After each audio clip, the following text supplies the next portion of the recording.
because you supposedly are actually like you're in college now. You're a freshman, as you said, right? Correct, yeah. So your whole come up to this point, you're in high school making music. Yes, I was in high school, yeah.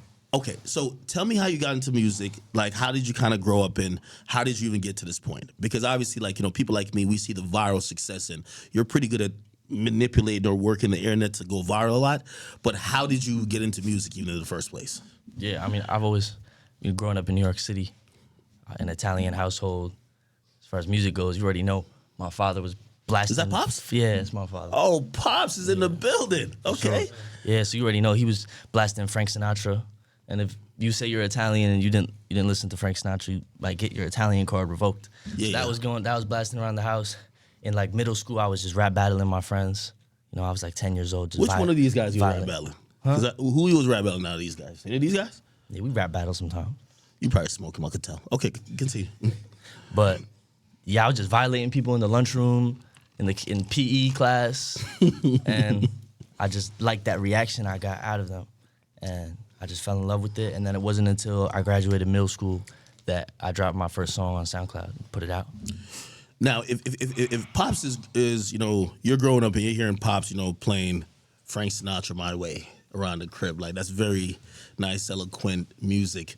All of a sudden, you drop on SoundCloud like, some spin the block, run him down, walk him down music, sounds aggressive.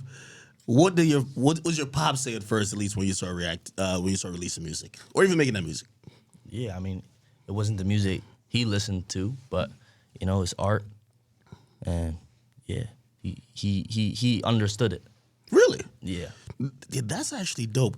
I feel like sometimes most people have like so much judgmental. Like I always say, like even doing what I was doing, my parents didn't get it till a check came in. They were like, "Oh, I kind of see this working." For sure. I mean, like in a sense, that's when it got more serious. Mm-hmm. But yeah, that's when it gets more serious. Facts. I mean, at first, I feel like good parents, they don't want you wasting your time on something that isn't going to work out for sure. I feel like if they encourage you to do it and then it doesn't work out, they feel guilty. So it's like they want you to stick on the guaranteed path to success. But luckily, they didn't, they just forced me to take the one conventional way to reach where I'm at now. You know what I'm saying? So it's also good when you have parents that don't judge, because sometimes like I've always said, like growing up, like they could dissuade you from certain things. Like if your pops was like, "Yo, man, that's some garbage music.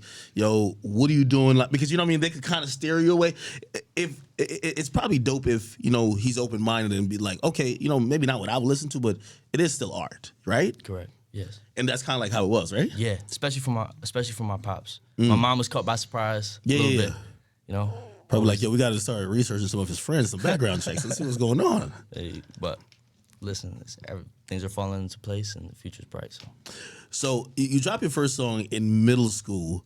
What are you even rapping about? And does that song do anything on SoundCloud? Like, when did you start going viral?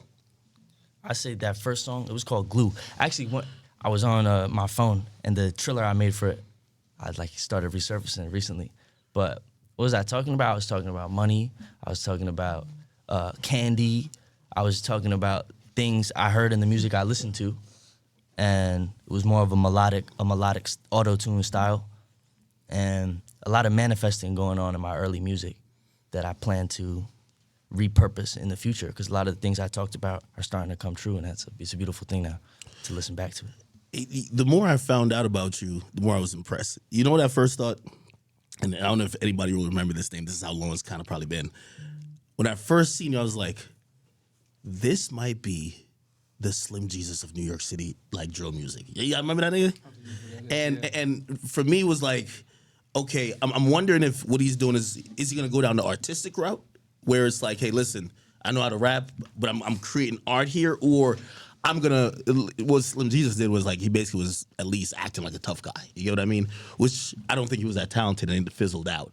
So there's like multiple routes that I think people could go. But the more I found out about you, you seemed rather smart in your approach in not only doing the music, promoting the music, but also kind of even managing your image around the music. It doesn't seem like, you're trying to, even portray like, yo, I'm a killer like everybody else, right? Like I don't think that's not what I get from like just watching you on even on social media or whatever.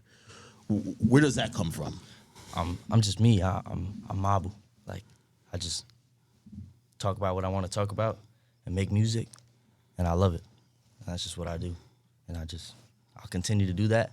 And everybody who fuck with it, I appreciate it.